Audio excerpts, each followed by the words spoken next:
концертте осы халық артистері ағайынды Абдуллин атындағы Шығыс Қазақстан өнер училищесінің бейіналы сыныптары оқушылары Серікқанова Жансая, Сағидолда Айханым, Нұрланов Алинұр сынды шәкірттерім осы өздерінің күй өнеріндегі өздерінің қарым қабілеттерін көрсетпекші, дарындылықтарын көрсетпекші, күй өнерінің насихатталуын жаңағы өздерінше қалай меңгеріп жатқанын байқатпақшы.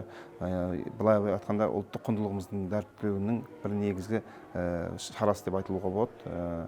Жалпы алғанда әр оқушының әр дарындылығы бар, сол дарындылықтарын аша білу, қабілеттерін ары қарай дамыта білу бұл әрбір ұстаздың міндеті. Сондықтан да осындай бір концерттік шара арқылы да біз оқушылардың болашақтағы күй өнер деген қызығушылығын арттырып, өзгеше қадамдар арқылы, яғни бүгінгі сияқты күй кештер арқылы біз ары қарай олардың орындаушылық шеберліктерін арттыруына себепшілік жасап отырамыз.